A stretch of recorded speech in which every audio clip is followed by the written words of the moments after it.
কাকা আমার তো একটা হেল্প করতে হইব। কি হয়েছে? আমার গার্লফ্রেন্ড আমারে কল দিছে, কল দিয়ে কইতেছে 1 ঘন্টার ভিতরে যদি আমি ওরে না নিয়ে আসি তাহলে তুই বিষ খেয়ে মরে যাবো কইতেছে।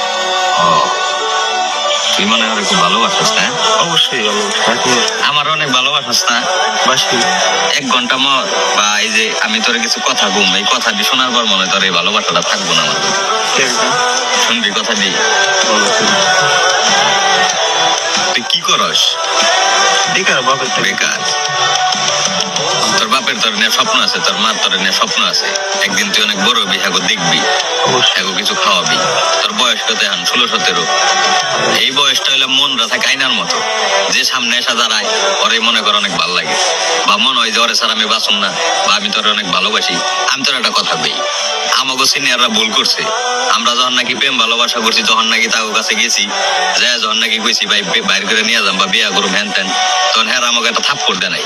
থাপ্পড় না দেখার উল্টা কি কইছে জানোস, যে নিয়ে আয়, বাদ বাকি সব আমি দেবো। কিন্তু আমি তোর ওইটা কম না, আমি তোর 2টা অপশন দেখাম। আর তুই কি কইলি যে তোর গার্লফ্রেন্ড তোর সারা মরে দেবো 1 ঘন্টার ভিতরে, তুই যদি তোর যায় না নিয়ে আসোস, তুই 2 ঘন্টা আমার লগে বয়ে থাক, যদি মরে হেসুম তুই আমার কইস। মেয়া মানুষ, আমি চিনি। আমার কথা হইলাম তামিম, আমি যে ভুল করছি ওই ভুলটা অন্য কেউ যেন না করে, বা আমি যে আগুনে জ্বলছি ওই আগুনে জানি অন্য কেউ না জ্বলে।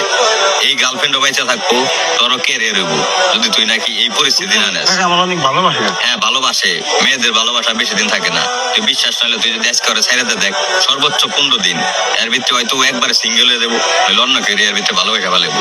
বা কিছুদিন পর ওর বাম্মাই যখন নাকি কেউ লোকে বিয়া দিয়ে দিব, তখন বিয়া বসে একবারে সুখ শান্তিতে বসবাস করবো। তুই বুঝতে পারবি না যে তুই ওর জীবনে কোনদিন ছিলি বা ছিলি, এরকম কোনো চিন্তা ভাবনায় থাকবো না ওর ভিতরে। এটা হলো মেয়ে মানুষ। অভাব যখন মনে কর দে তোর দরজায় এসে দাঁড়াইবো, তখন আমি ওই ভালোবাসা থাকবো না। কারণ এখন হইলাম তোরা দুইজনে বাপের টেয়ে খাইতেছ, তোরা অভাব বা সংসার কোনো কিছু তোরা বুঝতেছিস না। যখন নাকি তুই ওরা বিয়া করে বাসায় নিয়ে যাবি, তখন কিন্তু সব দায়িত্ব তোর নিতে হইব। তুই এই সময় কি করবি? সর্বোচ্চ তোর রাজমিস্ত্রির কাম করতে হইব। রাজমিস্ত্রির কাম করে কয় টাকা কামাবি? সর্বোচ্চ 450, 500, 600 টাকা দিয়ে আজকাল কি হয়? কিছুই হয় না। তোর বোর জামা কাপড় লাগবো, এটা ফেসিয়াল করার লেগে এটা কিছু লাগবো, তোর একটা জিনিস ঘুরতে মন চাইবো, ঠিক তখন কি হয়ে দাঁড়াইবো জানোস? তখন তোর বউ মনে করে জন্য পুরো জ্বালার ওর সাথে আইসা মনে হয় আমার ভুলই হইলো, বা আমি যদি আর 4-5 বছর পরে বিয়ে বসতাম তাহলে মনে হয় আমি একটু ভালো জায়গায় যেতে পারতাম। এদিক দিয়ে কিন্তু তোর কি শেষ। বাই চান্স, আল্লাহ না করুক, বাই চান্স যদি তোর বউ তোর ছেড়ে চলে যায়, তখন কিন্তু তোর ইকুলো গেল, উকুলো গেল, তোর লেখাপড়াও গেল, তোর মনে করে কর্মজীবনটাও চলে গেল, আবার তুই তোর বাপ মার কাছেও গেল। কি দরকার? বাদ দে না, একটা মেয়ের লিগে তুই এত কিছু জীবন থেকে এত আনন্দ করতে ছেড়ে দিবি কেন? একটা কথা মনে রাখিস, তুই গেলে আমি একটা ফুলের কলির মতো, তোর জীবনটা কেবল ফুটতে আছে। আমার জীবন যেভাবে নষ্ট হয়েছে আমি চাই না তোর জীবনটা ভাবে নষ্ট হয়। অতএব তুই তোর ফুলটারে সুন্দর করে ফুটবার দে।